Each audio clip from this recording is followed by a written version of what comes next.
आज ईरान के उस मोहरे ने चाल चली जिसने पूरी दुनिया को सन्न कर दिया। महायुद्ध में पहली बार ईरान ने अपनी सबसे सीक्रेट और घातक सेजिल मिसाइल का पहला प्रहार कर दिया। और यह कोई साधारण मिसाइल नहीं है, ईरान के उस सीक्रेट इन्वेंट्री का हिस्सा है जिसे तेहरान ने सालों तक दुनिया की नजरों से छुपा कर रखा था। ईरान ने आज दबे स्वर में नहीं बल्कि दहाड़ कर पूरी दुनिया से कहा है, अब तक जो आपने देखा वो तो महज एक दशक पुरानी तकनीक थी। जरा सोचिए, अगर 10 साल पुरानी तकनीक ने अमेरिका और इजराइल के पसीने छुड़ा दिए हैं तो उन अंडरग्राउंड मिसाइल्स सिटीज में छुपा असली बारूद क्या गुल खिलाएगा। तो सवाल उठे, क्या ईरान के पास वो हाइपरसोनिक ब्रह्मास्त्र मौजूद है जो आवाज की गति से 15 गुना तेज चलता है? क्या ईरान की उन सुरंगों में ऐसी मिसाइलें भी हैं जो सीधे वॉशिंगटन का रास्ता जानती हैं? क्या ईरान ने अमेरिका तक मार्क करने वाली मिसाइल तैयार कर दी है? अमेरिका और इजराइल जिस मिसाइल कैंपिंग की बात कर रहे थे, आज ईरान ने उस लक्ष्मण रेखा को लांघ लिया है। आज आप कचहरी में पहली बार देखेंगे ईरान के उन गुप्त हथियारों की पड़ताल जो वॉर जोन का नक्शा बदलने की ताकत रखते हैं।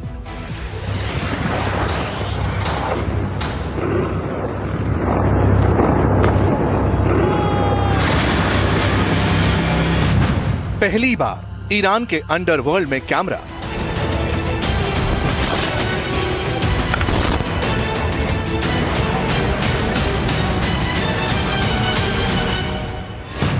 ईरान की सीक्रेट मिसाइल सिटी में 6 महीने के हथियार।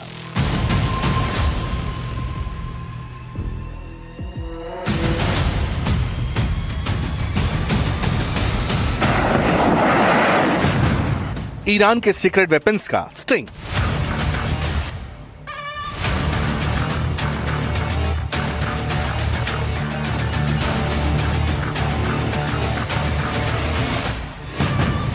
युद्ध का गेम चेंजर, अनदेखा बारूद लोग। ईरान का ये वो अदृश्य लोक है जहां उसकी मिसाइलें, उसके हथियार और सबसे बड़ी बात, अमेरिका से लड़ने का जज्बा दिखाई पड़ता है।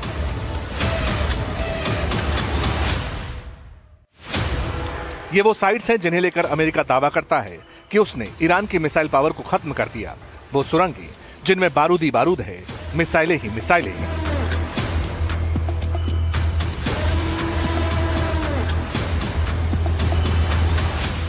As far as I'm concerned, we've essentially defeated Iran.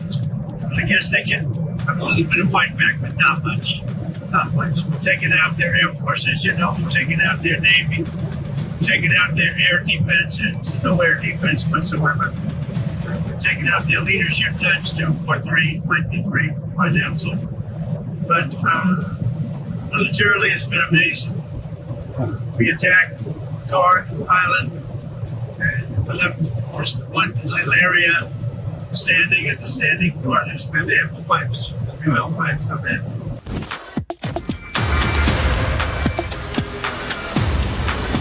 America दावा करता है कि मिसाइल जहां से निकलती है उन अंडरग्राउंड साइट्स को बंकर बस्टर बम से मिटा दिया जाता है। जमीन के नीचे दबे हथियार बेकार कर दिए गए, लेकिन जैसे ही अमेरिका एक कदम आगे बढ़ता है, मिसाइलें निकलना शुरू हो जाती हैं।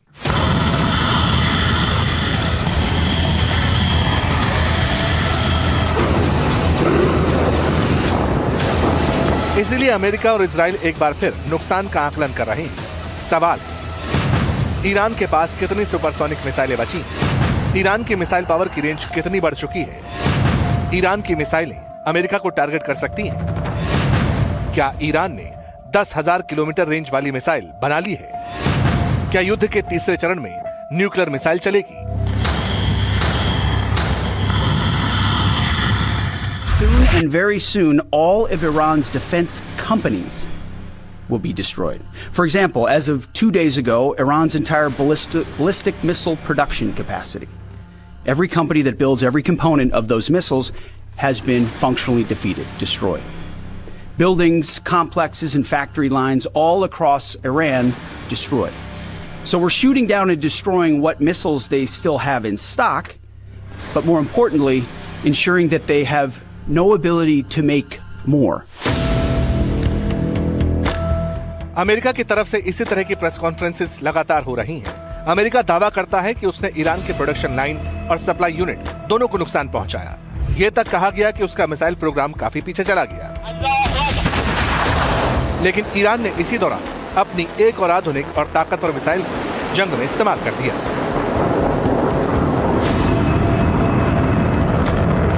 खुर्रमशहर 4 के बाद रिपोर्ट्स हैं कि ईरान ने अपने मिसाइल जखीरे से सबसे लेटेस्ट बैलिस्टिक मिसाइल का यूज किया। ईरान अपनी इस मिसाइल को आशूरा कहता है और इसका दूसरा नाम है सेजिल 2। बताया जाता है कि ईरान की यह मिसाइल 7 मिनट में तेल अवीव पहुंच सकती है। मीडियम रेंज की इस बैलिस्टिक मिसाइल की रेंज करीब 2000 किलोमीटर बताई जाती है, यानी इजराइल समेत पश्चिमी एशिया में अमेरिकी बेस पर हमला करने में सक्षम है। इसमें 700 से 1000 किलो तक के वॉरहेड लगाए जा सकते हैं, जो पारंपरिक या परमाणु भी हो सकते हैं। हम लगातार दुश्मन के हवाई हमलों को बेकार कर रहे हैं। दुश्मन की तरफ से जो ड्रोन भेजे गए उन्हें हमने नष्ट कर दिया। हमारा एयर डिफेंस सिस्टम मजबूती से काम कर रहा है। हमारी सॉलिड और लिक्विड फ्यूल वाली मिसाइलें इजराइल के साथ अमेरिकी सैन्य बेसों को टारगेट कर रही है। हमारी नेवी ने उनके patriot defence system, control tower और डिफेंस हैंगर को नष्ट कर दिया है। बात सिर्फ आशूरा मिसाइल की नहीं है, बात उस आशंका की है जिसके सच होने का डर अमेरिका और इजराइल दोनों को है।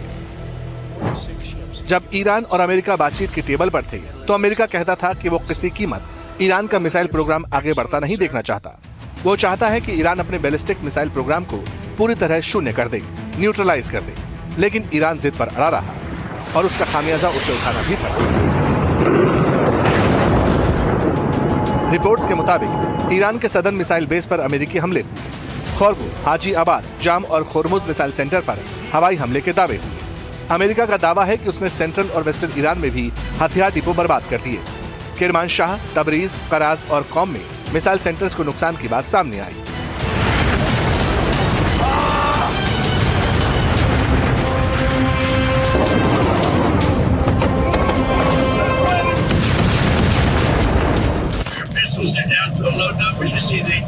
Shooting very few of them. You know what? There's not very many of them.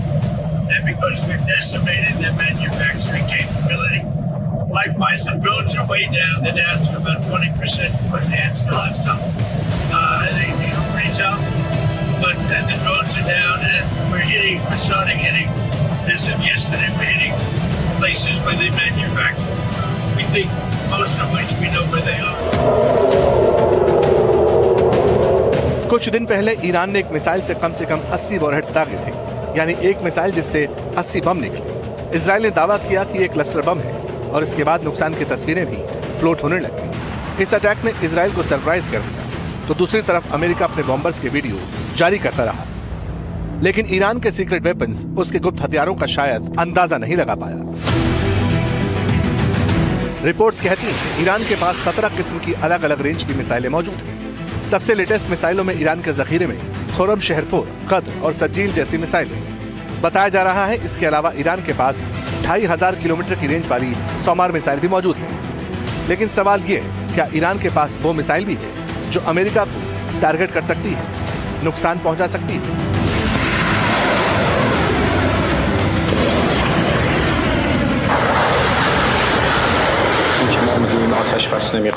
इस युद्ध का अंत इस प्रकार होना चाहिए कि हमारे दुश्मन फिर कभी हम पर हमला करने की हिम्मत ना करें।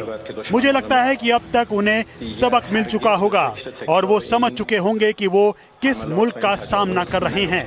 हम आत्मरक्षा करने में जरा भी संकोच नहीं करेंगे और युद्ध को जहां भी ले जाना पड़े हम उसे जारी रखने के लिए तैयार हैं।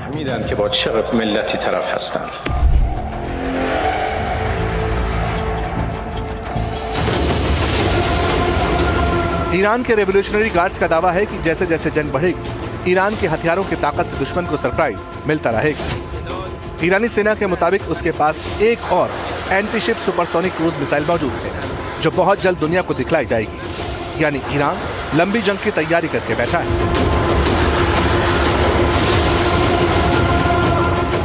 सवाल अमेरिका का है, क्या वो खामेनेई की मौत को ही जीत मानकर पीछे हटेगा या फिर ईरान के लिए नई युद्ध नीति तैयार करेगा?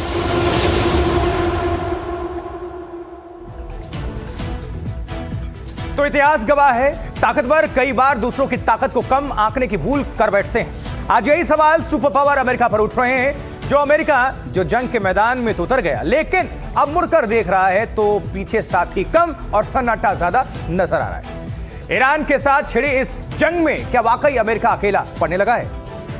क्योंकि जो नाटो मुल्क पेंटागन का एक ऑर्डर मिलते ही किसी भी मुल्क को मिटाने की कस्में खाते थे, आज वही अमेरिका को आंखें दिखा रहे हैं। ब्रिटेन जैसी जिगरी ने ट्रंप से साफ कह दिया, हम इस आग में नहीं कूदेंगे। जर्मनी और इटली ने शांति का राग छेड़ दिया है और ऑस्ट्रेलिया, जो हर जंग में अमेरिका के कंधे से कंधा मिलाकर चलता था, उसने भी अपने युद्धपोत भेजने से हाथ खड़े कर दिए। लेकिन व्हाइट हाउस की चुप्पी टूटी एक धमकी के साथ। प्रेसिडेंट डोनाल्ड ट्रंप ने सिर्फ अपने सहयोगियों को ही नहीं ललकारा, बल्कि नाटो के भविष्य पर ही सवाल उठा दिया। ट्रंप का अंदाज वही पुराना है, या तो साथ आओ वरना अंजाम भुगतो। लेकिन असली सवाल यह है कि आखिर दुनिया की सबसे ताकतवर सेना को दूसरों की जरूरत क्यों पड़ी?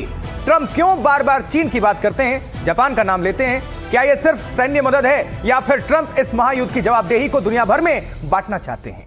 क्या अमेरिका को डर है कि अगर जंग इतनी लंबी खींची तो अकेले आर्थिक और राजनीतिक बोझ उसे ले डूबेगा? कैसे ईरान की मिसाइलों के बीच अमेरिका के दोस्त पीछे हटने लगे हैं और ट्रंप की अकेली जंग कैसे पूरी दुनिया के लिए खतरा बनती जा रही है, अब इस डर को कचहरी में आपके सामने पेश करते हैं।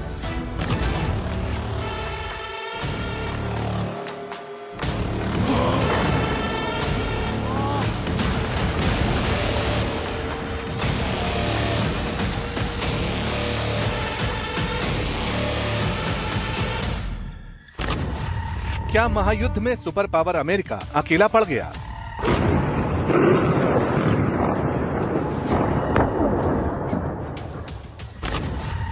क्या ईरान युद्ध में ट्रंप का 32 पावर पंच बिखर गया?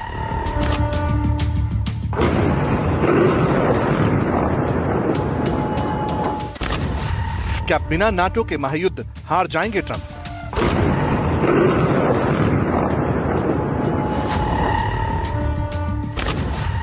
रूस चीन ने बिना जंग में उतरे ट्रंप की टेंशन कैसे बढ़ाई?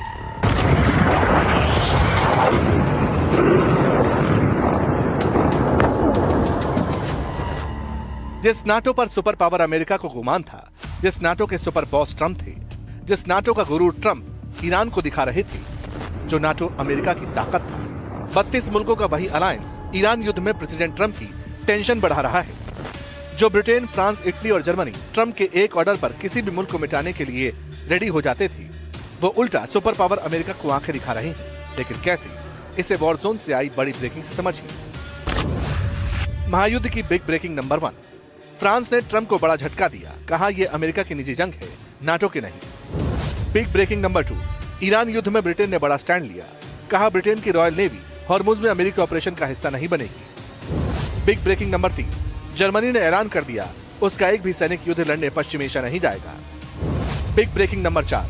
जापान, ऑस्ट्रेलिया ने हॉर्मुज में अपनी नेवी भेजने से मना कर दिया। Big breaking number 5। इटली और स्पेन जैसे देशों ने भी अपने हाथ खींच लिए हैं। इटली ने अमेरिका को स्पेस देने से मना कर दिया। I say tonight that the hour of your freedom is at hand. Don't leave your home. It's very dangerous outside. Bombs will be dropping everywhere. Battlefield से आई इन खबरों ने पेंटागन की बेचैनी बढ़ा दी। जिन दोस्तों पर ट्रंप को नाज था, उन्होंने जैसे ही पीठ दिखाई, गुस्से से आग बबूला प्रेसिडेंट ट्रंप सामने आए। नाटो मुल्कों को ऐसा अल्टीमेटम दिया जिसने इस अलायंस को सवालों के कटघरे में खड़ा कर दिया।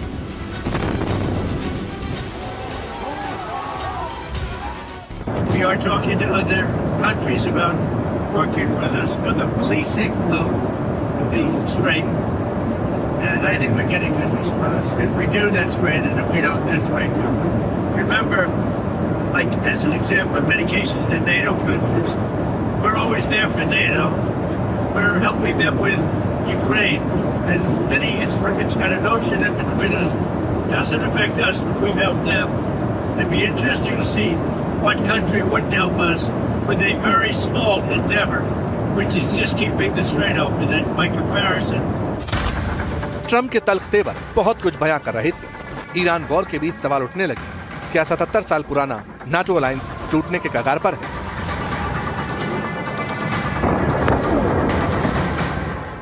जिस नेटो के दम पर अमेरिका पूरी दुनिया में अपनी डाक जमाता था, उसी नेटो के भीतर अब बगावत की आग सुलग रही है।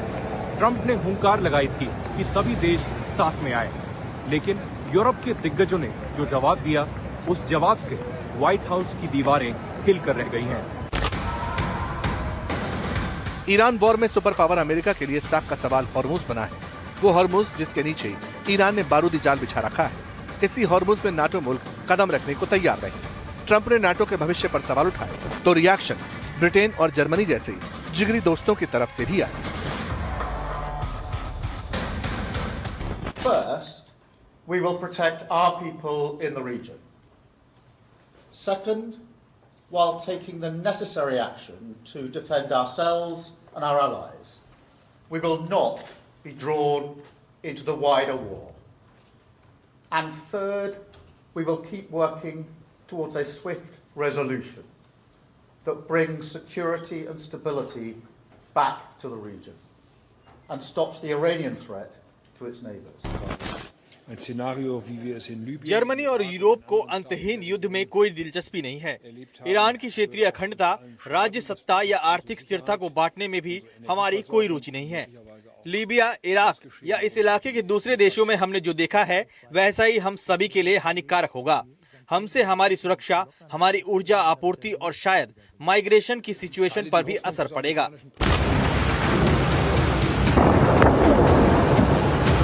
दुनिया हैरान। जो ब्रिटेन, जर्मन हमेशा अमेरिका का साया बनकर चलते थे, वो ईरान युद्ध में पीछे हट गए। वो भी तब जब ईरान ने अपने दम पर स्ट्रेट ऑफ हॉर्मुज को ब्लॉक कर रखा है, दुनिया के तेल की रस दबा रखी है।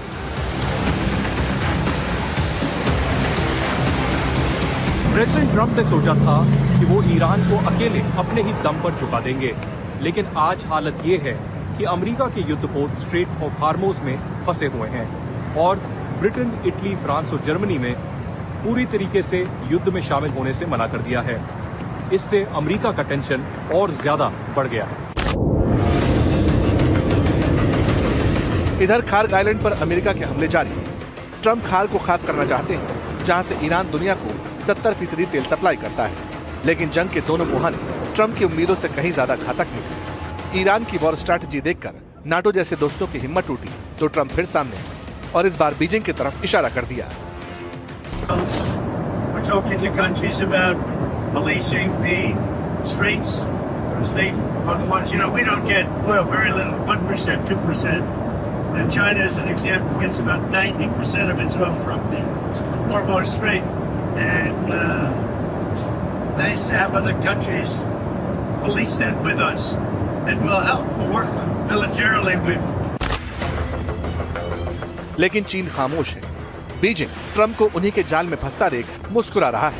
एक तरफ दोस्तों से अमेरिका को रुसवाई मिली तो दूसरी तरफ दुश्मन चिढ़ा रहे हैं। अब सवाल है कि ईरान वॉर में कौन किसके साथ खड़ा है।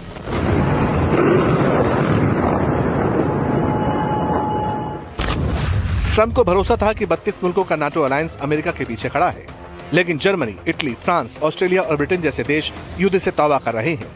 उधर ईरान के पीछे रूस, चीन और नॉर्थ कोरिया जैसे देश खड़े हैं, जो अभी सीधे तौर पर जंग में शामिल तो नहीं है, लेकिन अमेरिका को आंखें दिखाने का कोई मौका नहीं छोड़ते।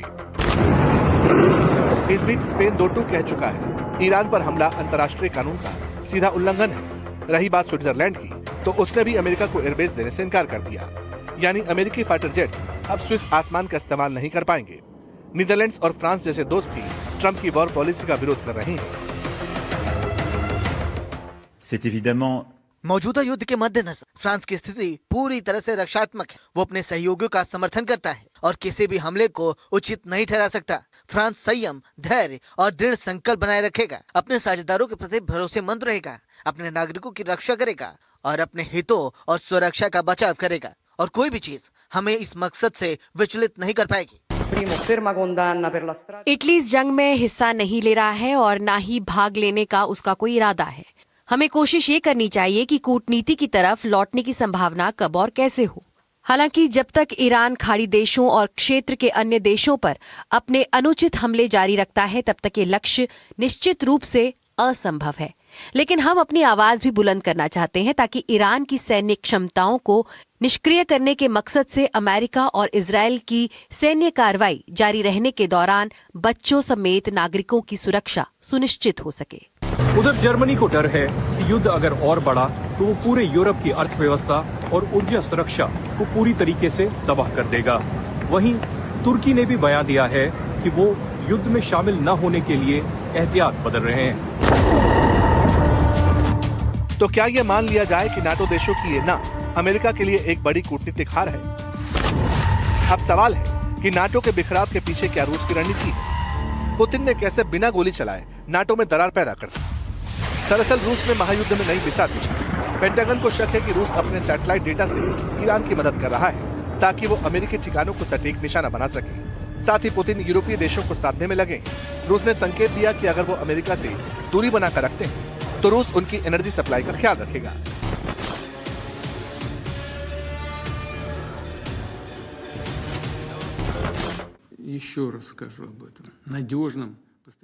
मैं इस बात पर जोर देना चाहता हूं कि रूस एक भरोसेमंद ऊर्जा सहयोगी है और मैं इसे फिर से दोहरा रहा हूं। यह हमेशा से ऐसा ही रहा है। हम निश्चित रूप से उन देशों को तेल और गैस की आपूर्ति जारी रखेंगे जो खुद भरोसेमंद साझेदार हैं। मेरा मतलब सिर्फ एशिया प्रशांत क्षेत्र में मौजूद साझेदारों से ही नहीं है, बल्कि स्लोवाकिया और हंगरी जैसे पूर्वी यूरोपीय देश भी हैं। अब ऐसा क्या हुआ कि ट्रंप को युद्ध में नाटो मुल्कों की मदद मांगनी पड़ रही है? इसे कुछ पॉइंट्स में समझिए। ट्रंप की मजबूरी नंबर 1, ईरान का हॉर्मुज़ स्ट्रेट पर कब्जा। दुनिया का 20% तेल यहीं से गुजरता है। ट्रंप जानते हैं कि अगर ये रास्ता बंद रहा तो वैश्विक अर्थव्यवस्था ढह जाएगी। ट्रंप की मजबूरी नंबर 2, पेंटागन को डर है कि अगर जंग लंबी खींची तो अमेरिका के पास मिसाइलों की कमी हो जाएगी। उन्हें नाटो देशों के डिफेंस सिस्टम और उनके स्टॉक की सख्त जरूरत है। ट्रंप की मजबूरी नंबर 3, ट्रंप अकेले चीन से उलझने के बजाय नाटो को ढाल बनाना चाहते हैं। वो चाहते हैं कि पूरा पश्चिम एक सुर में चीन और ईरान के खिलाफ खड़ा हो ताकि कूटनीतिक दबाव बना रहे।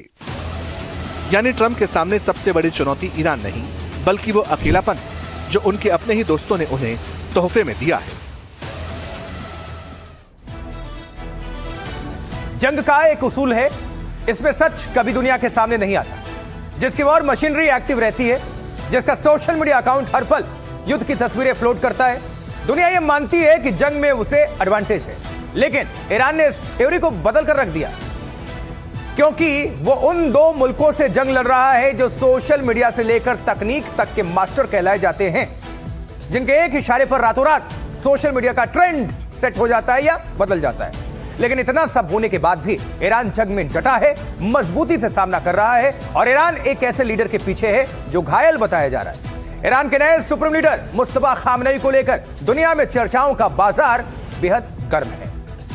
इस बीच आज मुस्तफा को लेकर एक बहुत बड़ी खबर आई। कुवैत मीडिया ने दावा किया कि तेहरान के बॉस रूस में हैं, मॉस्को में उनका इलाज चल रहा है। उधर हॉर्मुज को लेकर ईरान ने अपना स्टैंड क्लियर कर दिया है। कहा कि हॉर्मुज में तेहरान दोस्तों के साथ है, लेकिन जो जंग में अमेरिका का साथ देगा उसे ईरान छोड़ेगा नहीं। और अब से थोड़ी देर पहले डोनाल्ड ट्रंप ने बयान दिया, कहा कि ईरान की सारी ताकत खत्म कर दी है। ट्रंप कहते हैं कि ईरान की मिसाइलें खत्म हो गई हैं। ट्रंप ये भी कहते हैं कि ईरान के खिलाफ 7,000 हमले किए, 90% हथियार बर्बाद कर दिए, तबाह कर दिए। लेकिन वो ये नहीं बताते कि इतने हमलों के बाद भी जीत क्यों नहीं मिल रही है। वो बार बार कहते हैं कि ईरानी नेवी, एयरफोर्स सब कुछ खत्म, तबाह, और ईरान सालों साल पीछे चला गया। अगर ये सब सही है तो फिर डोनाल्ड ट्रंप जंग खत्म करने का ऐलान क्यों नहीं कर देते? ट्रंप इस मिशन को खत्म क्यों नहीं करते? इन सवालों पर एनडीटीवी 24/7 के मैनेजिंग एडिटर शिव अरूर ने ईरान के डेप्यूटी फॉरेन मिनिस्टर से एक्सक्लूसिव बातचीत की है। कचहरी में ईरान का वर्जन और अमेरिका के टेंशन की फाइल।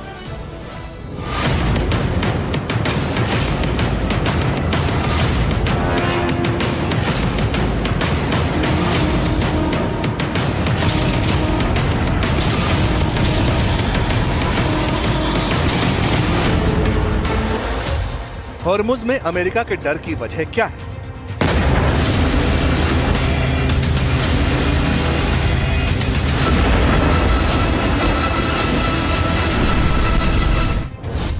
क्या ईरान ने पूरी ताकत पानी में उतार दी है?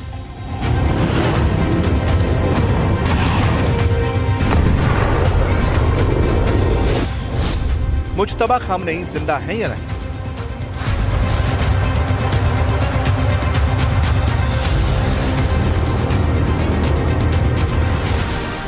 बात चाहे हॉर्मुज की हो या फिर ईरान के एटमी ठिकानों की, या फिर ईरान की मिसाइल पावर की?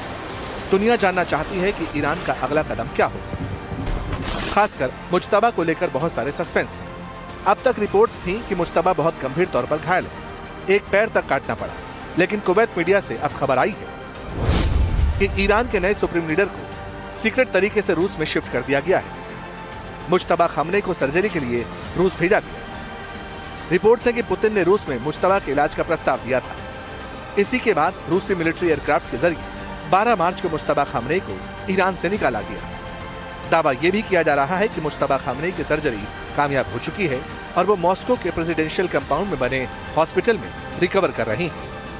Guy, what is the current status of Iran's supreme leader Mojtaba Khamenei? There are many different reports saying all kinds of different things. There has been no confirmation of it. Can you update us on what is his status? I can tell you that he's fine. मैं ये कह सकता हूँ कि वो ठीक है। मुझे उम्मीद है कि आपने उनका मैसेज सुना होगा। उम्मीद यही है कि जल्द ही ईरान की जनता के लिए उनका दूसरा संदेश भी जारी होगा। Very soon he will give another message to the public. Reports के मुताबिक ईरानी इंटेलिजेंस ने मुज्तबा को रूस इसलिए ट्रांसफर किया क्योंकि ईरान में मुज्तबा की लोकेशन कॉम्प्रोमाइज होने का डर था और किसी भी वक्त इजरायली हमला हो सकता था। एनडीटीवी ने ईरान युद्ध को लेकर ईरान के डिप्टी फॉरेन मिनिस्टर और स्पोक्स पर्सन इस्माइल बागाई से एक्सक्लूसिव बातचीत की। मुज्तबा को लेकर सीधा सवाल हुआ। अमेरिका रोज ऐलान करता है कि जंग जीत गया, ईरान को जमीन पर ला दिया, सब बर्बाद कर दिया, लेकिन जैसे ही हॉर्मुज की तस्वीरें सामने आती हैं, अमेरिकी नेवी से लेकर उसकी हवाई ताकत तक एक बार फिर ड्राइंग बोर्ड की तरफ मूव करती है, क्योंकि हॉर्मुज की काट अब भी अमेरिका के पास नहीं है और इसका ऐलान करते हुए अमेरिका को कोई गिला भी नहीं। हाँ, बस थोड़ा हलक जरूर सूखता है। Some of the countries have minesweepers, that's good. Some of the countries have a certain type of boat that could help us. You know, some of the countries would be able to help. Remember, it only takes a couple of people to screw up the strait, a couple of terrorists. You don't need their military is defeated, but all you need is a few people dropping mines here and there, and you louse it up. So we need. We are demanding that these countries come in and protect their own territory because it is their territory. It's a place from which they get their energy, and they should come and they should help us protect it. Iran की line Hormuz पर clear है। वो कहता है कि ये कैसा super power है जो हमें बिना शर्त सरेंडर के लिए कहता है और दूसरी तरफ हॉर्मुज स्ट्रेट खुलवाने के लिए दूसरे मुल्कों की मदद भी मांगता है।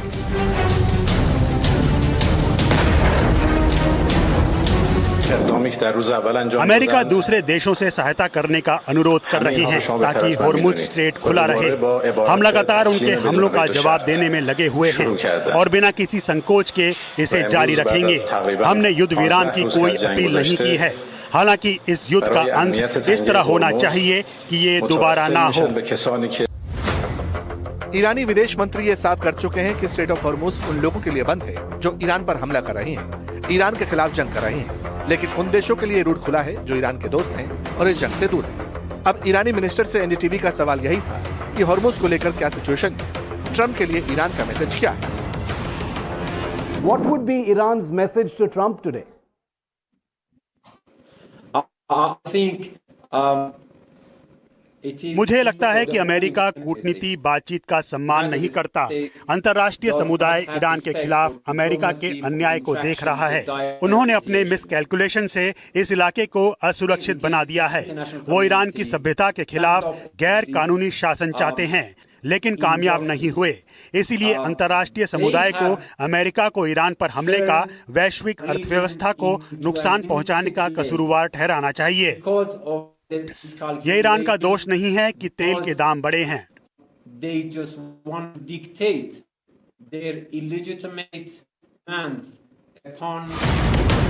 इस वॉर के साइड इफेक्ट पूरी दुनिया ने महसूस किए।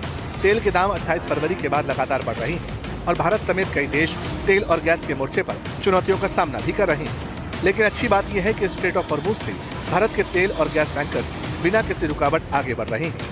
एनडीटीवी का ईरानी मंत्री से सीधा सवाल था, हॉर्मुज का मोर्चा हो या फिर दूसरा सेक्टर, जंग कैसे खत्म होगी? क्या भारत कोई किरदार निभा सकता है? Do you see any role for India in bringing this war to an end, sir? हमारे भारत के साथ अच्छे संबंध हैं और हमें लगता है कि यूएन का कोई भी सदस्य, वो सदस्य जो कानून के राज का हिमायती है, मानवता और यूएन चार्टर की इज्जत करता है, वो युद्ध के खात्मे में किरदार निभा सकता है। ईरान का मानना है कि वो सिर्फ अपनी हिफाजत कर रहा है, उन देशों को जवाब दे रहा है जिसने जंग को की, इसलिए जंग का दायरा पश्चिम एशिया के मुल्कों तक पहुंच चुका है। अब भी दुबई के पास हवाई हमले हो रहे हैं। ईरान दावा करता है कि वो अमेरिकी सैन्य ठिकानों पर हमला कर रहा है,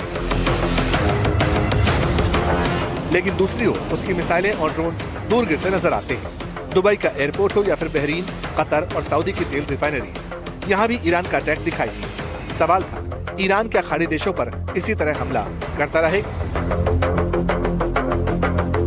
हम खाड़ी में किसी के खिलाफ नहीं हैं। हम यूएई और दूसरे खाड़ी देशों को दोस्त मुल्क मानते हैं।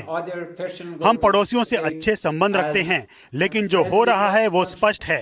यूएई समेत दूसरे खाड़ी मुल्कों में अमेरिकी सैन्य ठिकाने हैं और इस युद्ध के खिलाफ ईरान खुद पर हुए हमले का किस तरह बदला लेगा?